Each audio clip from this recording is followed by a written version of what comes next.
All right, Shalom. Before I start, going to give all praises to Yahweh, Bahasham, Yahushai, Bahasham, Rachakorash, of honors to the elders and apostles of Great Millstone, peace, blessings, and salutations to all the elect Akim, Akwath, learning and teaching in truth and sincerity. Another video through the Spirit.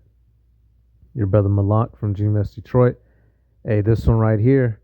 The United States military is inundated, right? Meaning it's surrounded, flooded, and full of white supremacist neo-Nazi soldiers, which the United States government willingly, knowingly, and proactively seeks, accepts, and allows them to join.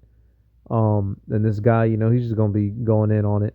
And this ain't nothing we should not expect, right? The so-called white man, the biblical Edomites run the world. And as we get closer to the end of this empire, the devil is re-showing his horns and reminding you that he is in fact the devil. And we're seeing America collapse the same way that ancient Rome did, right?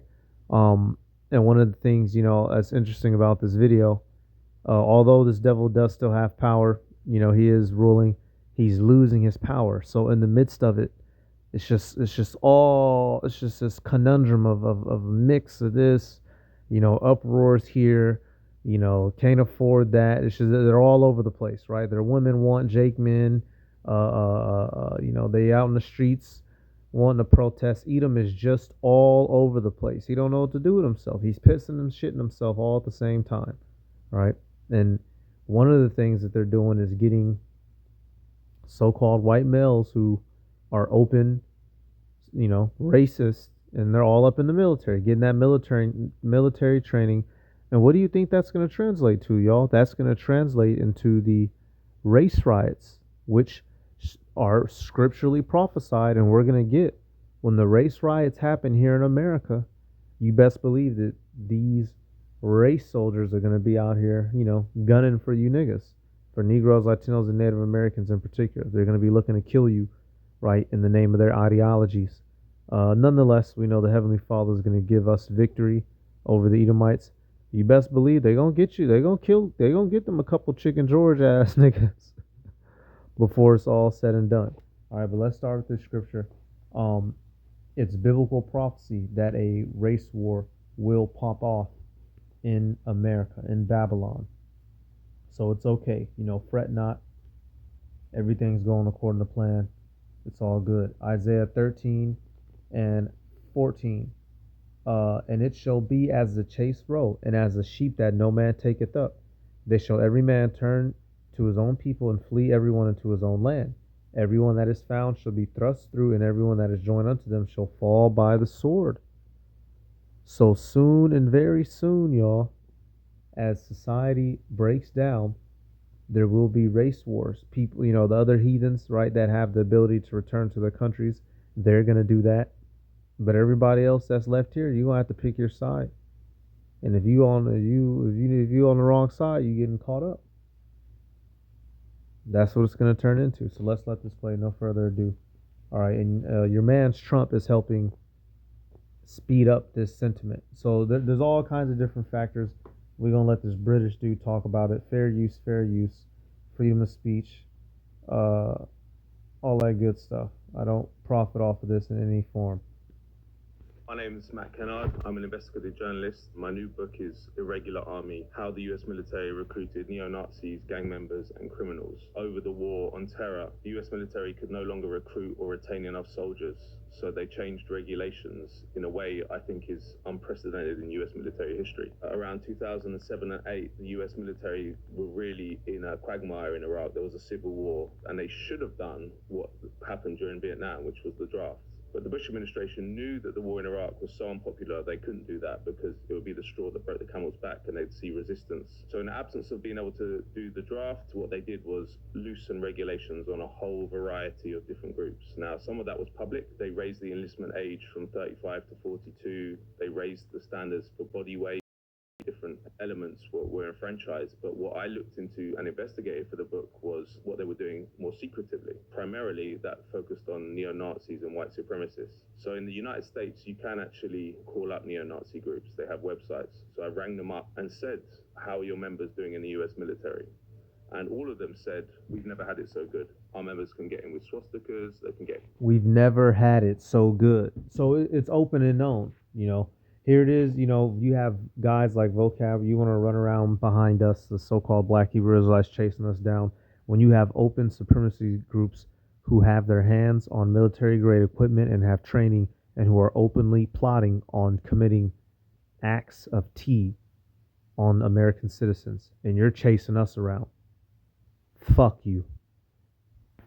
With SS bolts. After that initial revelation, I thought, well, this is a big story, and one that really contradicts the fairy tale narrative of the war on terror, which was that Britain and America were taking freedom and democracy to Iraq, because you don't take freedom and democracy using neo-Nazis and white supremacists. No more DEI, no more dudes in dresses, no more climate change worship or social justice or political correctness. We're done with all of that. I started interviewing veterans of Iraq and Afghanistan who were neo-Nazis. One of them, Forrest Fogarty, who I went to meet in Tampa, Florida, told me that his commanders not only knew that he was a neo-Nazi, but told him that he liked the fact he was a neo-Nazi because he was a better warrior, and he'd send him on the hardest missions. And I heard this again and again and again. You don't need to be too much of a genius to work out what happens if you hand white supremacists an M4 and an M16 rifle and send them to a country full of brown people where there is basically legal impunity. But the other... So hey, Esau, you know, hey, he can feel the crunch, right? He got that, you know, race warrior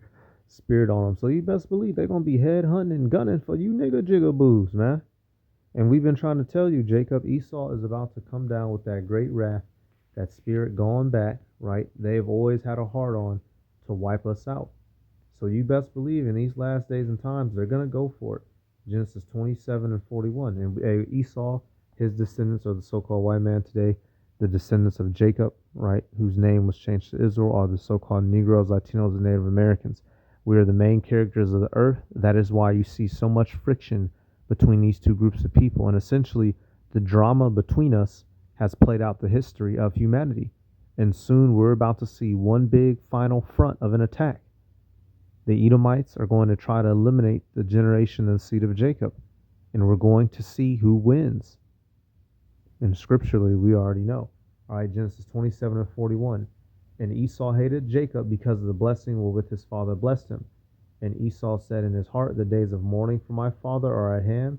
Then will I slay my brother Jacob. This is the mindset of Eve. They want to eradicate us. Right? We got the birthright and the blessing. They want us gone.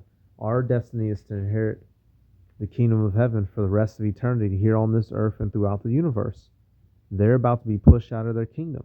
They're mad seeing white women with Negro, Latino, and Native American men. They're mad that they can no longer live, you know, that plantation slave master lifestyle like their forefathers before them. They're mad that they have to pay obscene amounts of taxes and money just to live. So before they get pushed out of power, they're going to try to wipe us out. And guys like this, you know, these guys are the green light to welcome in that batch and that generation of Edomites with that type of mentality. But the other more scary part now for Americans is all these people are now back home in the US. And they didn't go to Iraq or Afghanistan because they believed in the stated mission of those wars. They went there because they said this to me, we wanted to get training in weapons courtesy of the US taxpayer. So they have that, and now they're back in the United States. And in all, we're talking about millions of veterans of Iraq and Afghanistan. This is a huge, huge problem that will play out in America over the coming decades. Sorry to interrupt, but this is important. The shooter who murdered my sweet little Daniel brought a highly lethal... Huge problem that will play out in America over the coming decades. A good window into what might happen is Timothy McVeigh, who before 9/11 had committed the worst domestic terrorism attack in US history in 1995 in Oklahoma City. Timothy McVeigh, a white supremacist, was a veteran of the first Gulf War.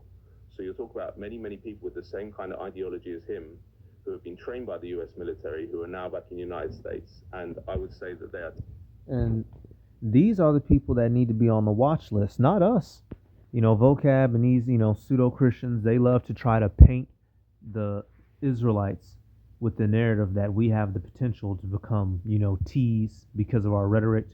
Well, our potential is nothing compared to actually United States military trained dudes who have a hatred for people of that brown complexion. These are the people you actually need to be worried about that are actually going out and doing these acts, shooting up churches, shooting up supermarkets, shooting up schools, shooting up malls. The most a nigga does is get into a shootout with his half cousin, right, from one city over. These people do acts of things in public to random civilians.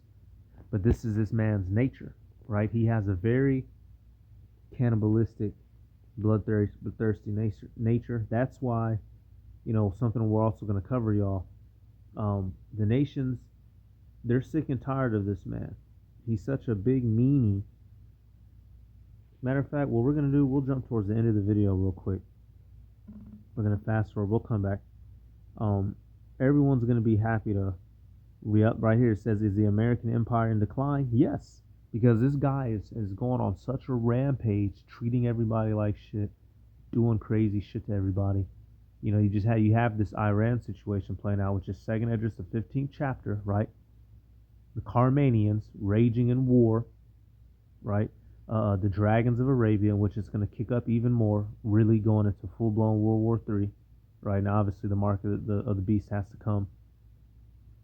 We're literally seeing prophecies unfold before us, and this man is getting his ass handed to him over there by the Iranians. So things aren't going the way that they used to, and a lot of nations are happy to see America finally get beat up. So rival tribes, the troops themselves were much more ill-disciplined, and he said that when the fighting force became degraded, it was impossible for Rome to project its power. Oh, hang on. Yep. Have a completely devastated society in many ways, massive levels of poverty, huge. You can't put it all down to the US military, but the US is now what's called a stratocracy, which is ruled by a stratocracy. The land is being ruled by the power of the gun, which that's what this is. This ain't no democracy, my nigga. This is stratocracy, right? A strategy-ocracy, rule of strategy with the weapons. Give me 1 second.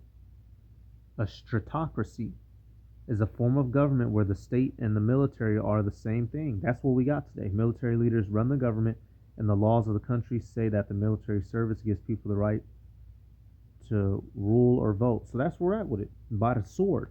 How did the scripture say that this man, did the scripture say that this man would live nobly by the scriptures and be righteous? No. The scriptures tell us, how would Esau live? Right? The red man. Revelation 6:4, and there went out another horse that was red, and power was given to him that sat thereon to take peace from the earth, and that they should kill one another, and there was given unto him a great sword. Who is that red horse in this fucking planet Earth, y'all? Esau Edom, the so-called white man, with his hedge being America. Come on now. That's how this man has gained his rule and his power, through the sword, not through peace. I'm gonna play a clip with Hexa. He said, "We talk with bombs." And you can't put it all. So these people don't communicate through peace and love. Even this guy right here, he's sitting there trying to be peaceful and talk. Man, piss this dude off, he'll blow your head off, man. But that's the spirit of Edom, the red ones, the people of blood, the wicked ones, Satan's children. Down to the US military, but the US is now what's called a stratocracy, which is ruled by the military, and those kind of societies collapse eventually. If the US empire is going to collapse, internal collapse is more likely than being defeated abroad. The economics of it is a huge part of it. And it's a combination of both in reality. This place will be destroyed from within and from abroad, like the scriptures say, right? The beast shall hate the whore. So we're getting the best of both worlds. It's beautiful. Worse in 2008, and in fact that was at one point in 2008 there were people within the US military who were actually delighted, because with a much broader pool of unemployed people, the military became more attractive for the first time for a long time, and they took that opportunity. But you can't put the rise of fascism, MAGA, just down to what happened to the US military. Of course it has economic roots as well. So let me fast forward a little bit. But the point is, the economic roots are Daryl Johnson, the senior community, are more susceptible to mass casualty domestic. Anyone raising their head above the parapet and In 1776, America's story has been a tale of freedom, A overcoming tale of death. oppression, good defeating evil, and Causing oppression and spreading evil. What does it say in First Maccabees? Right? Evil was multiplied in the earth after Edomites got in power, beginning all the way back at Alexander the Greek. faith, overcoming every challenge and every foe. We had everybody was winning, and we're going to continue stronger, maybe stronger. I think that America is now a stratocracy, a society ruled by the military. And I think that that's a sign of collapse. And in fact, there's a book by a guy called Arthur Farrell called The Fall of the Roman Empire, the Military Explanation. Now, Arthur Farrell said, look, if you look at what happened to the Roman military in the late 4th century and 5th century, they started recruiting soldiers from outside of Rome, so rival tribes. The troops themselves were much more ill-disciplined. And he said that when the fighting force became degraded, it was impossible for Rome to project its power in the same way. And another clue is in the fact that America can't win a war. They've just had their arse handed to them by Iran. They went in and killed a lot of people and kidnapped the president in Venezuela, but the same government that he headed is in place, admittedly with a more pliant ruler, but they aren't good at enforcing their military power, and they don't ever leave with a situation which is what you'd want to happen before you do the attack. Look at Afghanistan. They occupied Afghanistan, spent trillions for 20 years, and then within a few... So this place is losing its power. That's why these demons are being recruited.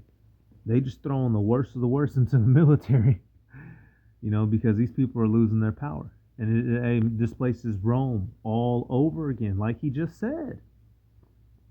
We're not crazy. We're not bugged out. This is scriptural prophecy. Revelation 13:3. And I saw one of his heads as it were wounded to death, and his deadly wound was healed. And all the world wondered after the beast. So there was a time when this man was on top, right? All the world wanted, everybody wanted to be like a Yankee.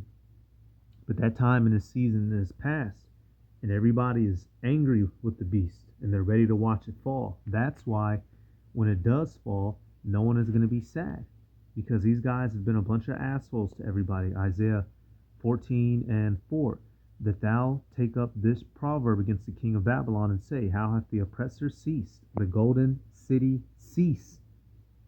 The Lord hath broken the staff of the wicked and the scepter of the rulers. He who smote the people in wrath with a continual stroke, he that ruled the nations in anger is persecuted, and none hindereth. So when this man falls, everyone will be happy. Plain, straight up, straight down. 11:30, 16, 18. Okay, so let me get some of these points now, right? Because we're just establishing how these dudes are, it's open Edomite supremacists in the military. Let me see. Yep, look at this guy with them tats. Institutionalized, linked to that. I see that a lot of things go wrong. They always blame it on the Let me see some. Okay. individual soldier, because What the heck? Why did it? any kind of... Pete Hegseth, the Secretary of War, who was previously the Secretary of Defense but changed the name of the Department of Defense to the Department of War, which is more honest. I'll give him credit for that. He is the embodiment of this problem. During the War on Terror, when I was investigating these soldiers, I was trying to find evidence to alert people in positions of power to what was going on. Now he proudly displays far-right and white nationalist tattoos on his arm. He's got a Jerusalem cross, which is a neo-Crusader imagery. He's got Deus Vult, which means God wills it in Latin, which is another piece of Crusader imagery. He's got Kafir written in Arabic on his arm, which is his signal that he sees Islam as a civilizational threat. So these are all things that in normal times you wouldn't even be able to get into the US military with, but he's the most powerful person in the Pentagon, which is a crazy situation. Also in 2021, it's reported that he wasn't even allowed to serve during Joe Biden's inauguration because one of his fellow soldiers alerted his superiors to his extremist tattoos. So you've got this guy at the head of the most powerful military in human history. And in Congress, when he was being confirmed... So, doing what they do. Being demons. Being demons. Let me fast forward a little bit. Kind of precedent in history. And when it's ruled by someone like Pete Hegseth, that is a worry for every single human being on the planet. We see ourselves as part of this negotiation as well. We negotiate with bombs. We negotiate with bombs. That is the spirit of the so-called white man wrapped up in a couple of words. We negotiate with death. That's how they get down. So is it any wonder when you look at so-called Europeans today, wherever they go, is the most violent countries? Has anybody else noticed that? Europeans have they claim how civilized they are, but all European countries have the highest amounts of violence, gun violence. Especially look at America, right? You talk about America has more guns than it has people. America, the country, North America has more firearms inside of it than there are human beings in the country. But they'll want to talk about somewhere like Brazil or different countries in Africa. When pound for pound, you have more gun weight in country than you have people weight. And there's some fat ass Americans in this motherfucker. Come on, man. Fast forward. Well, now let's talk about some of the war crimes of American soldiers. New home? With a troublesome toilet? Populations of Iraq and Afghanistan, they knew about it. And in fact, there was one very famous massacre in Iraq in 2006 called the Mahmoudiya massacre, where a group of American soldiers went to a house near the checkpoint they'd been working on, separated the 14-year-old girl in the house from her family, went into the room where the family were, killed them all, then went into the room where the 14-year-old girl was and raped her and then burnt down the house. They told the US military that was the work of insurgents, which I saw again and again and again, that the US military would accept that explanation and did accept it, and they did that again and again because it meant they didn't have to deal with the fact that their soldiers were committing massacres. But actually, in the end, them white boys in that military gear rolling around, burning stuff down, graping. That's what Edomites do best.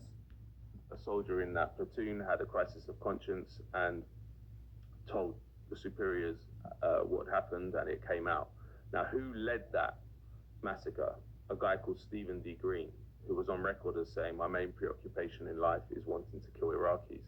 Now, Stephen D. Green got into the US military on a moral waiver, which was a program which went stratosphere. Y'all, and man, it's a miracle, y'all. You have brothers in this truth now that are they did their time ex-military. All I can say is in a situation like that, I might not have came home. I would have had to try to whack some of them motherfuckers, and most definitely they would have blew black my head right the fuck out for having a conscience. But Esau doesn't have a conscience. These are the people that we're dealing with, y'all. What do the scriptures say that they do? How do they roll around? So while they're so busy pointing the finger at us, they're the ones that are actually doing all this havoc in the world. Come on, man. Micah, actually. Talking about what we believe. What the apostles teach. What do y'all want to do to girls? Well, what do y'all actually do to girls? What the fuck, nigga? You ain't ran up on Epstein. This nigga had a whole island of... Come on, bro. And we don't preach nothing about doing anything to anybody unlawfully. We preach how the system of marriage used to work in the ancient world and how it will return in the kingdom of heaven. You so-called white people actively go around and do things to people against their will. Fuck out of here. Micah 2:1, and they covet fields and take them by violence, and houses and take them away. So they oppress a man in his house, even a man in his heritage. That's how y'all get down. Roll up, show up, take over, kill. Showed up, killed everybody in the house, did bad things to that girl, then killed her. Fuck you motherfuckers, man. Y'all are literal demons running around in the earth. And that's only one famous massacre. There's plenty of more that the United States, that Edomite so-called white man is guilty of, openly, knowingly. How much more hidden in darkness that the Heavenly Father will avenge upon him. Legal impunity, because no atrocities, or very, very few atrocities, were ever the people who committed them were ever convicted or tried. They all lived by the oath that Patrick Henry made immortal: give me liberty or give me death. There's a long history of this in the United States military, Vietnam, one massacre really became famous and broke through to the mainstream. That was My Lai massacre, which was revealed by Seymour Hersh.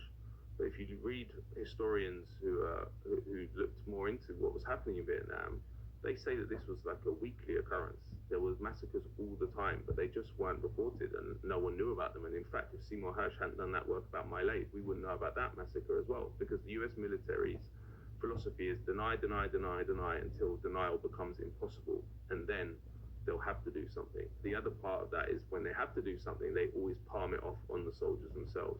They say it's a few bad apples. Don't look at us. Don't look. You know? So Esau always gets the group exclusion. So when, they love to pin when a so-called Negro or Latino Native American does something, they put it on all of us. When an Edomite so-called white person does something, it was just that individual. And that's how these people have been scapegoating on their crimes for eternity, right? The spirit of Cain, the spirit of Lamech. But soon that blessing is going to be up. And Esau, Cain is going to get touched back for all of his evil. Yeah, real soon. I'm going to just keep letting this one play. We almost done. Don't look at us. Don't look at the policies we're instituting, which have allowed this to happen, which is much more important. And this goes on and on and on. During this summit, any of the leaders expressed any concerns on the possible violation of international law on the attack on Iran? No, actually the opposite. They felt they were very dangerous. They were very relieved because they could get hit too. They were very relieved. No, we never discussed that. No, it would be the opposite. I would say the MAGA movement is an outgrowth of the war on terror. Because if you look at Trump's pitch, he presented himself as an outsider that was going against Washington. We know that was rubbish, but that was how he sold himself. Ain't that the truth, y'all? This man presented himself as if he was going against the elites and the establishment, but we know it was a ruse. And so now what do we see? There's these angry group of young white males rolling around in the country looking to do hurt to people. They're all up in your government, they're all up at your jobs, and they're all up in the military and the police departments. So while Vocab and them has been busy pointing the finger at us, y'all really need to be looking at these folk. Alright, so man, hey, that's it, man. These are the most violent people on the face of the earth. Real fucking talk. Alright, let me give all praises to Yahweh, Bahasham Yahweh Shai, Bahasham, Rachakorash. Double honors to the elders and apostles of Great Millstone. Peace, blessings, and salutations to all the elect Akim, Wa Aqua, learning and teaching in truth and sincerity. Shalom.